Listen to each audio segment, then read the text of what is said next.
Hello and welcome to Planet Holyrood. I'm Paul Hutchin, political editor of the Daily Record. I'm joined this week by Daily Record head of news Mark Smith, Scottish Daily Express's Douglas Dickey, and the Daily Record reporter Gemma Ryder, who's making her Planet Holyrood debut. So welcome, Gemma. How does it feel? Thank you very much, Phil. Yeah, it's good. Good to have a woman on. Absolutely. Delighted to be here. So the first story we're going to talk about is the poll by More in Common, which I think was out on Monday. Now, there's been a blizzard of polls. Most of them so far have shown either an SNP majority or a pro-Indie majority of the SNP and Greens. This showed, for the first time, I can't recall another poll in the campaign showing this, a narrow pro-UK majority. The numbers seem to be all over the place. I'll just go through them. So the SNP would drop to 56 seats, Reform in second place on 22, Labour 17, the Tories 12, seems kind of high for the Tories, the Lib Dems 14, and then the Scottish Greens, I think, were projected to take 8. So, Doug, if you support the UK, it's quite a good poll, but where does it go from there? If that was to materialise on polling day, the SNP would be by far the largest party, and then you've got a bunch of smaller parties fighting out for second, third, fourth place. Who would form the administration? I think you'd probably, in that scenario, I think you'd probably still end up with a minority SNP government because, I don't think Reform can back Labour now after some of the stuff that Nigel Farage has said and Malcolm Offord. I know Graham Simpson kind of rolled back on it a wee bit this week. Labour certainly can't, can't go looking for that Reform help now. Anis Sarwar, I know we're going to come to this later, but he's very much get the look of a man who doth protest too much in the last couple of weeks, and but he's kind of boxed himself into a corner. I mean, I think the biggest thing I'm going to take from this poll is that they're so volatile this year. They're not ever helped by the Scottish Parliament voting system. I think everyone's kind of clustering around numbers, percentages for each party. It's when you dive down to how this is going to translate across constituencies and across regions. This is where the differences are coming from, and obviously this was an MRP or a mega poll, as they often call it, which gives you a kind of constituency breakdown. So I think everyone knows the SNP are going to win about a third of the vote, and they're going to win the election. What happens next depends on John Swinney's ability to persuade maybe. I know Alec Cole-Hamilton's ruled it out. He keeps doing it, but if there's the opportunity to, make stuff happen, they may indicate that they're willing to support some budgets going forward. I just don't see. I just think Labour and Reform now are kind of too far gone down this route. I know, and again, I know it's something that we're going to discuss later on, but they're just taking chunks of each other, and for one of them to then kind of fall in behind the other after this election would be a really, really bad look.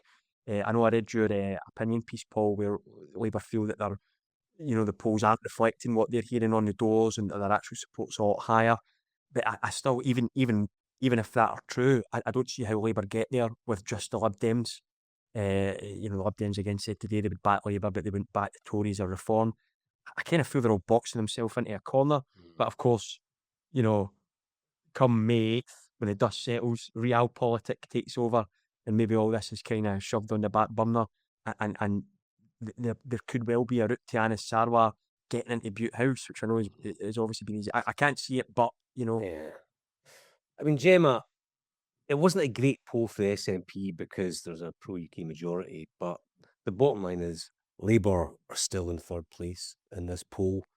They can't seem to get any momentum. They seem stuck with Reform in a battle for second place. So although it wasn't a great poll for the SNP, you couldn't really look at this from a Labour perspective and say marvellous.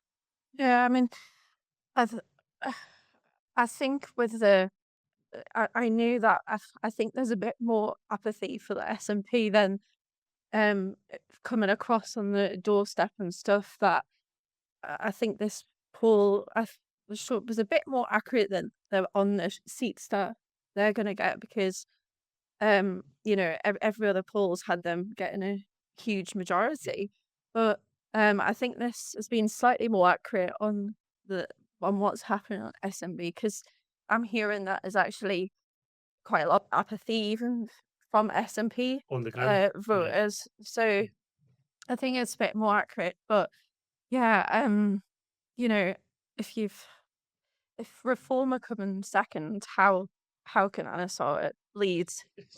How could he be first minister? I just I don't think it would think make a mockery of devolution almost that's if right. you come third. It's like how do you then become Scotland's leader? At the end of the day, Malcolm Moffat would become, the opposition. I still can't see Malcolm Moffat doing that, to be honest with that yet. But as Doug says, there's no way to do a deal with anyone really that's gonna do anything, and apart from, well, not apart maybe Lib Dems a little bit, but I would say like not all of the unionist parties. I mean, they haven't got anything else in common, have they? No, that's it. I mean, they Apart from that. support the union, yeah. I mean, like, what have the Lib Dems and Reform got in common? Nothing. Labour and the Tories, nothing. It's just, the pro-UK vote is split 4 ways, and the SNP are mopping up on the pro-Indy vote, 35%, It looks like, Smitty, that the SNP are romping home in first past the post in those 73 constituencies, and everyone else is battling out for second place. Here's the thing. I agree with you, Gemma. I think on the ground, things are different from how they might appear in the polls. I think on the ground that SNP vote is quite soft. I hear, for example, in Edinburgh Central, there's a good local councillor there, Dalglish, who's quite well regarded, and that could pose a problem for Lorna Slater and Angus Robertson's dreams of winning that seat. And I'm hearing on the ground that the internal polling is looking very good for Labour, and I think that could be replicated around the country. So that's a sort of just a health warning I think we should apply to the polls.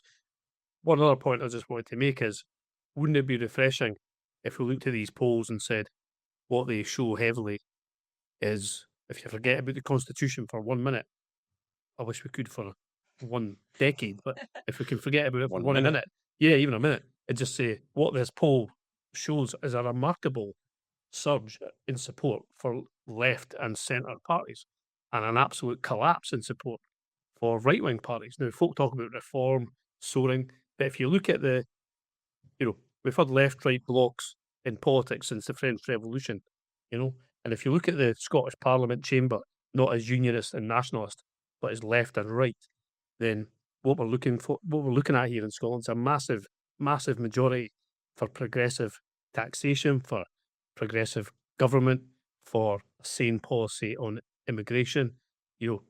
Recognise that we need immigrants to grow our economy. That's where the real majority lies in Scotland. I would like it if those parties of the left and centre could actually find some common ground and form a government to run Scotland along ideological Labour lines. and the SNP coming together. I think that would be a far more sensible way to govern Scotland. And the SNP would benefit massively from more input from sensible left-leaning parties like Labour, rather than pretend left-wing parties like the Greens. So I think that would just be a better way for Scotland to operate. It's a bit pie in the sky, maybe it's a bit sort of dreamy, but the problem is Labour and the SNP, they hate each other's guts. they do. So, I mean, apart from independence, they agree on so much, but they just can't even bear talking to each other. In France and other European countries, they managed to form coalitions among groups that absolutely despise each other. In mature countries, yes. Yeah, mature democracies. In Scotland, however, yeah, exactly. can't even have a conversation or a cup of tea together. But that's the thing I'd like to see that emerging from these polls, and possibly even emerging when the new parliament is formed. Doug, the other story we're going to talk about is linked, is that even if Labour were making progress at the beginning of the week, what we've had in the last couple of days is the latest eruption from Westminster over the Peter Mandelson scandal. Now, I mean, even before what happened this week, it was a scandal of epic proportions, and I'm pretty surprised that Starmer's not gone already. But what we've learned this week is that there were allegations that Mandelson was appointed as the UK's ambassador to the US despite having failed vetting. And then, of course, Ollie Robbins, who gave evidence this week, basically said that the Foreign Office felt under pressure. So it's like the ghost of Keir Starmer continues to haunt Scottish Labour. Yeah, I mean, you'll be unsurprised to know. Obviously, Keir Starmer isn't going to go because Labour have got a massive majority, but it's absolutely disgraceful that he's still our Prime Minister. This is a scandal that's off the charts as far as I'm concerned. And either way, he's either given Mandelson the job and not cared, or it's, it's been kept from him. Kept from him. He's either a liar or he's incompetent. Whatever the truth is, none of it's good for Keir Starmer. And as we say here constantly, the UK party sneezes and Scottish Labour catches the cold. However, Anis Sarwar, and it's proven now maybe it was quite a good move to distance himself from Keir Starmer when he had the chance before this, really blew up again this week. I think that's going to insulate him slightly. But ultimately, and there's kind of two ways of looking at this. Labour go to the polls with Keir Starmer in charge, and people are going to say, "Oh, I'm not voting for him because he's one of the worst prime ministers of all time and a complete haddy." But is it going to help Labour, going through a leadership contest when we go to the polls as well? If he says they lose, tails they lose. yeah. So Anis Sarwar's probably. I don't actually think Anis Sarwar's had a particularly good campaign. I think he's been a bit rabbit in the headlights at times, but that was probably one of his few decent decisions to kind of distance himself. And what what his problem, and in fact for all the opposition parties' problem, it has really been turning the focus back on the absolutely horrendous record of this SNP government. And the fact that we're still talking about Peter Mandelson, we're still talking about the Constitution, we're still talking about rows between Reform and Labour, we're still talking about, energy, pie in the sky energy prices are absolutely ridiculous plans to bring in food price caps. No one is able to get to shift the spotlight onto that SNP record on the NHS, on schools, on crime, on public services, which is absolutely terrible.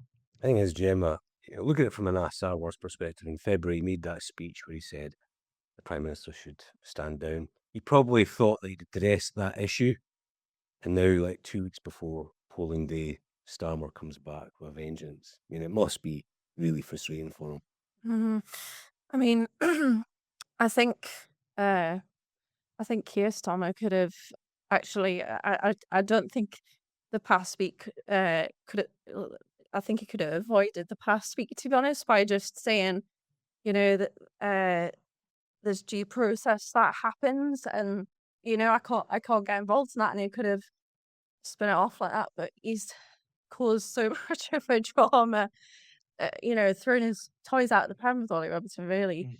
And I think the way he's treating him is actually coming across not well at all, to be honest. Sacking a civil servant. Do you think the public will feel sympathy for Robins? I do. I think it seems quite harsh. I mean, what I listened to him of yesterday, it's he came across quite reasonable, and I think he's well liked for the civil service, and I think the civil service are probably going running scared of it. But what do we do? Yeah, but I think this scandal, it's showing that Keir Starmer, he might not have lied, but he hasn't really got a grip on what's going on in his party, or Morgan. I know he's removed Morgan Masouni, but he doesn't have to have any grip on his personnel whatsoever. And I'm reminded of why people voted for Labour in 2024. We want to change, and we didn't want. We were promised no scandals. In fact, I just wanted a boring Prime Minister. That's what I said. That was part of the appeal. That was part of the appeal. And he's just the way he's reacted to this week. It is astounds me, or to be honest. In terms of, so I think that's, because it's dominating the news, it's not going anywhere. When I hear from people knocking on the doorstep, that's, when you talk about Labour, that's all anyone's talking about. Keir Starmer, he's so unpopular. I actually heard people say Anna Sarwar's not even really on the radar, to be honest. So I Well, think that's a problem for him.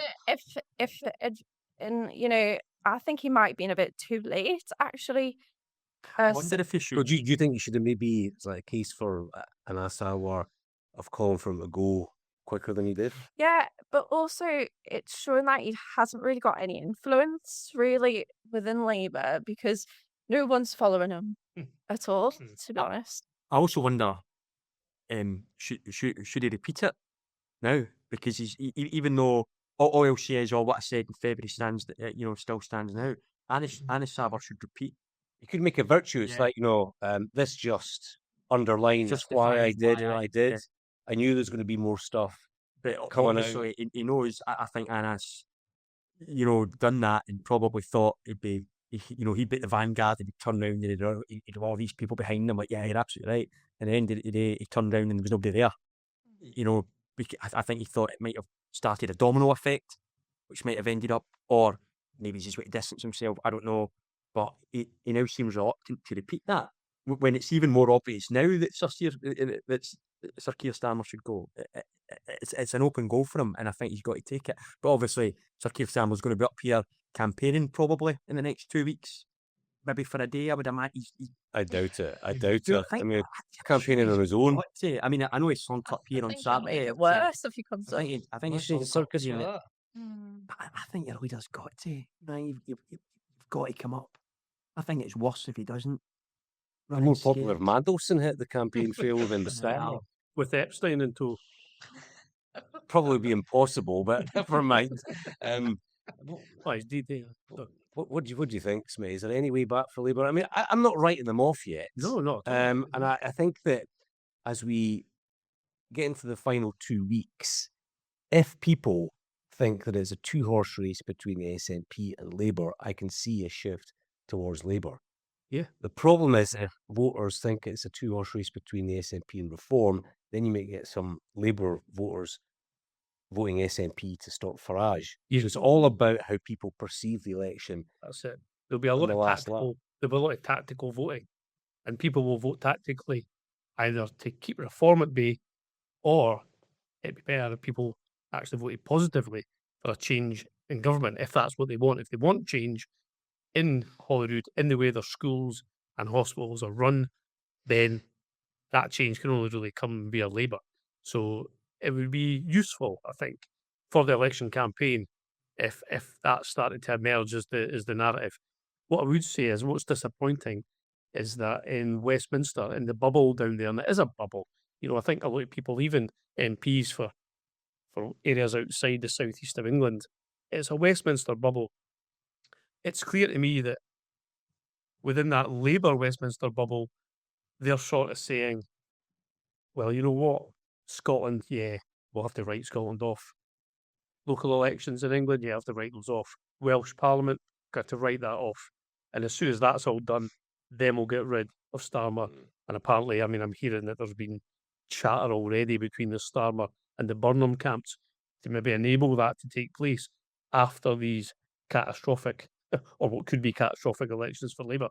That shows you the contempt that Westminster bubble has for for the people in other parts of the UK. That's disappointing.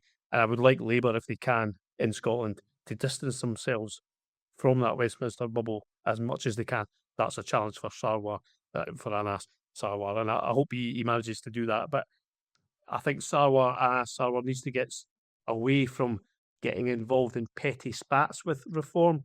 I think he's a quite sorry, but there's definitely a job. Sarwar has a job in his hands to distance himself from that Westminster Labour viewpoint, I think. One thing I was going to ask you, Gemma, is that I wrote a piece this week that Labour's own internal numbers are a bit more positive than the polling, so their promise rate was in the early 30s. But it has been put to me that they're not very confident in terms of Fife. Now, I know you live in Fife. They're worried about reform being strong in Fife and a lot of the towns there. How do you see it in your patch? Yeah, so in my constituency, I had to look up who was running for Labour.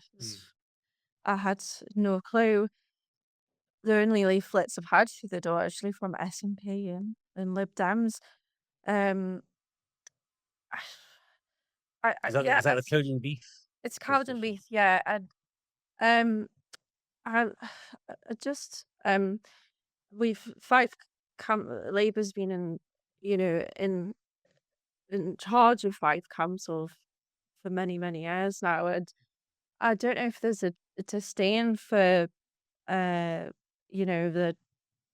administration there, or we had that that's that scandal last year with David Green, the councillor who was convicted of child sex offence. Uh, I, but yeah, to be honest, I don't think people are going on about it that much. I think it's SNP's got a big hold on Labour.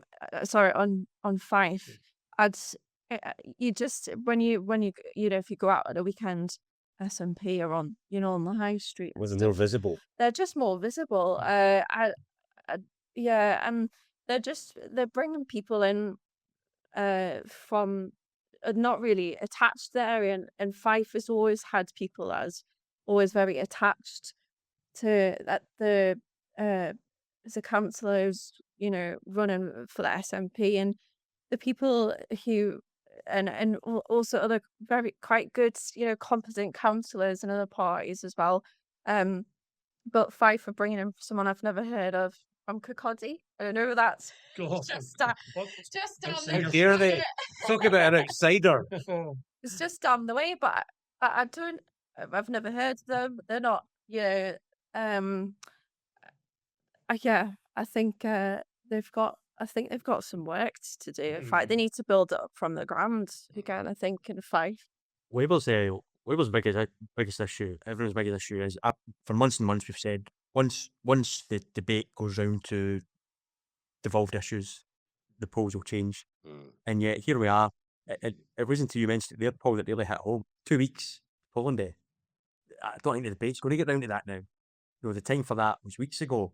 It's just I know we're waiting it. yeah, It's like, when's it coming? kind of waiting on it, and it's never Bit of bus never arrives. You know, What's the big SNP flagship policy for what they're going to do for Scotland for the next 5 years?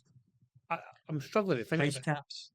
I mean, Telling Sainsbury's to cap the price of it's a just loaf never of going to bread. I happen. know. I mean, if they can't get a bottle deposit scheme through the courts or through the UK government, how the hell are they going to tell ASDA to stop selling Look, milk? there's a massive credibility gap with SNP's manifesto. They said all sorts of things in 2021 and dumped them. So why should we believe them again? Yeah.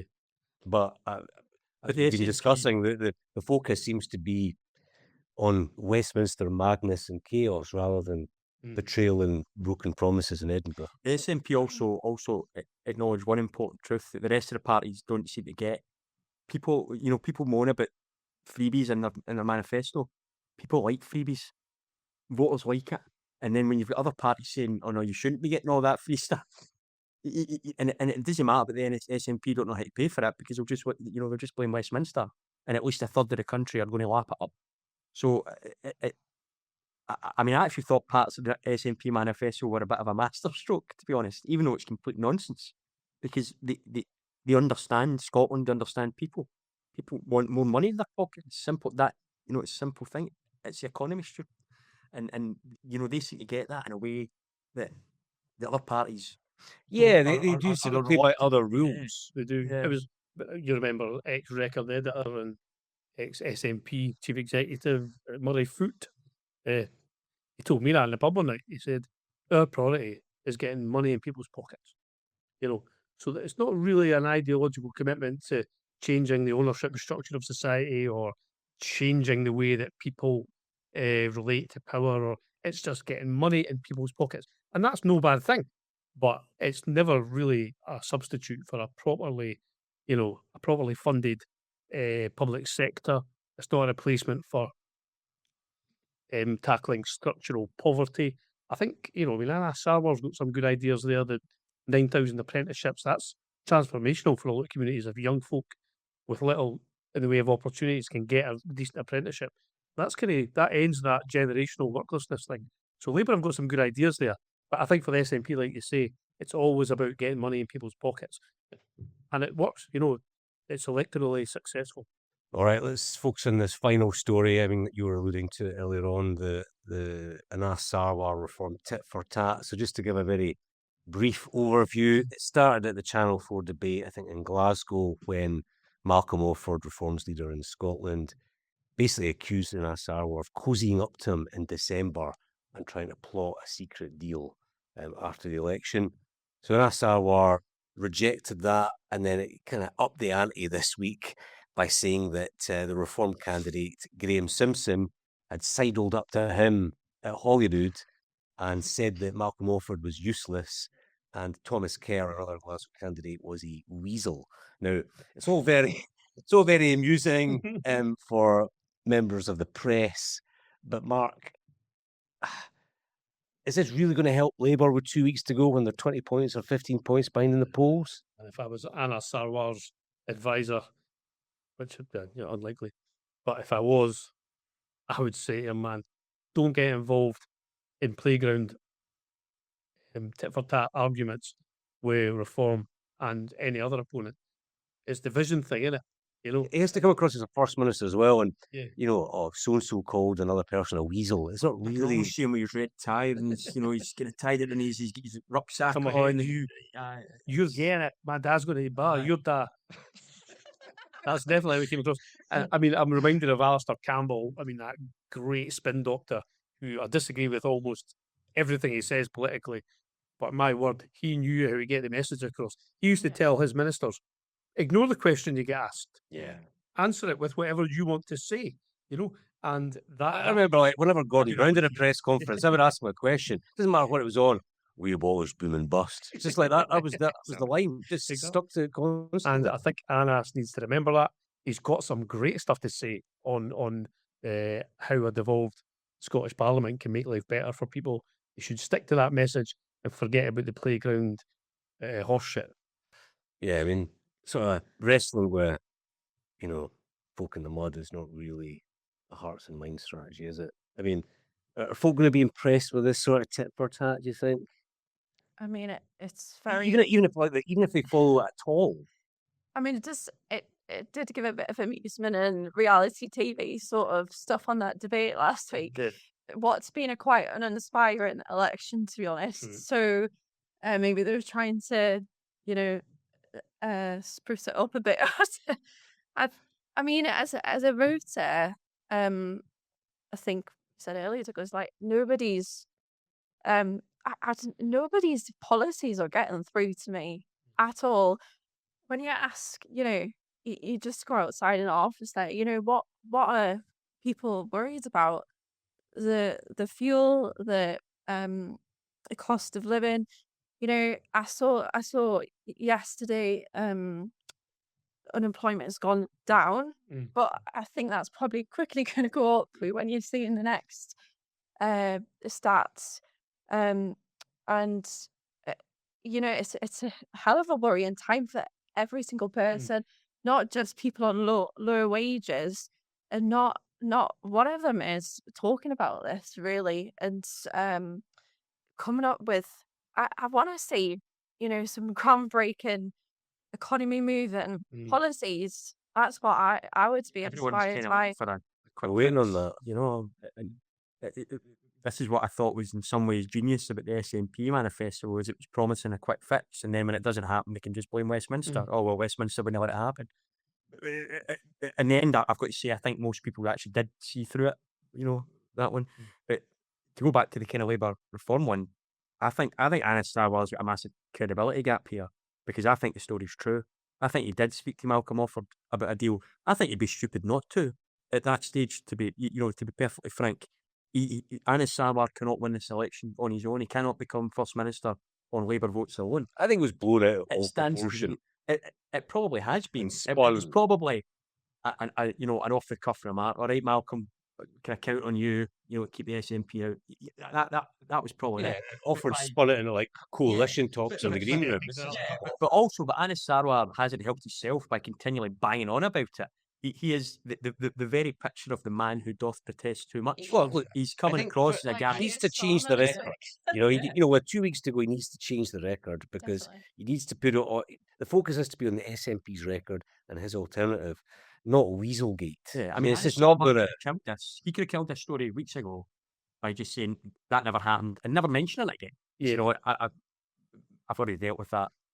I'm going to move on. But instead, he's feeding it. He's feeding He it. is. And the real winner Lucy. out of that whole spat, I Yeah. think it was the Channel 4 debate, that it was one of the highlights of the campaign so far was when it started, Swinney was in between them, and he was clearly the happiest man in the world at that point. His eyebrows rose so quickly, I think the Artemis rocket has still just found them in outer space. His eyebrows just shot up, and he was delighted. And he immediately tried to capitalise on it at that point. And I should have been like, right, let's knock this on the head. It was. I did like Honest John's response. And you're right that they should be focusing on the misgivings of an SNP government. That's I think it's appalling actually.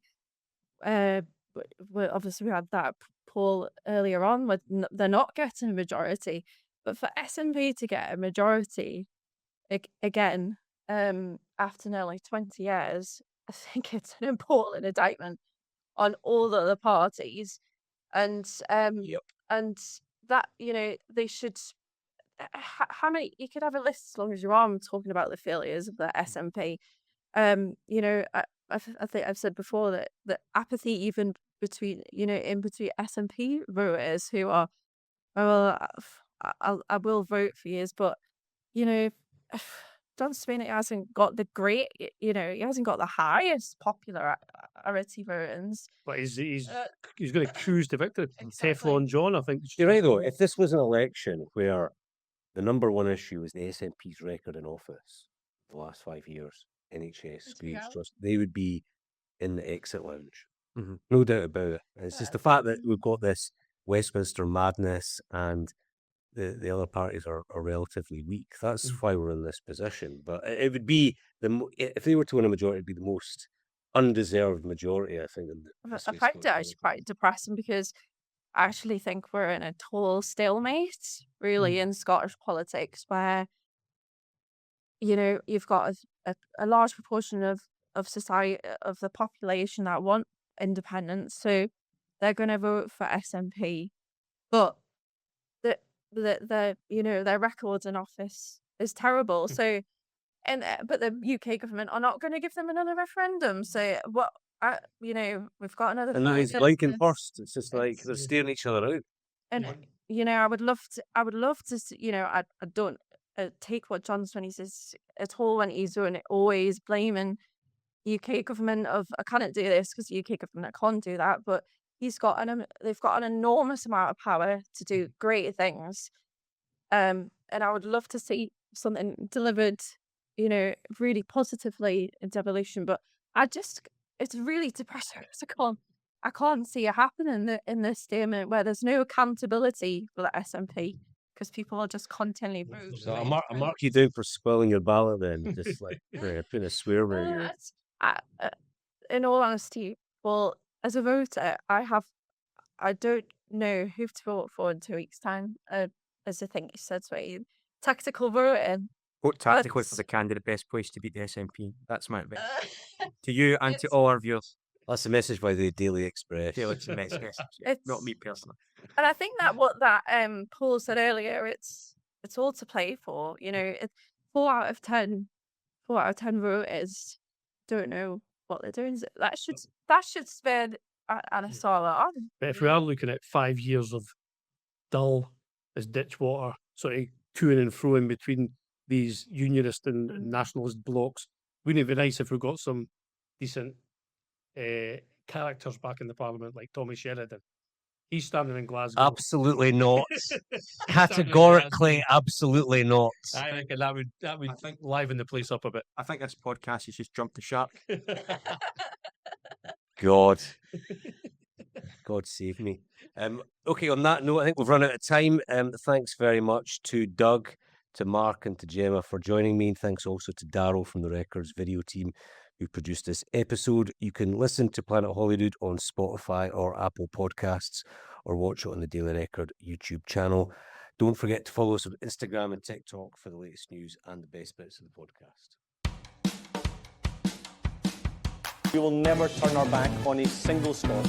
We've got to wrestle with those challenges. This is the same nonsense we have heard time and time again. This is our country. Let's fix it together.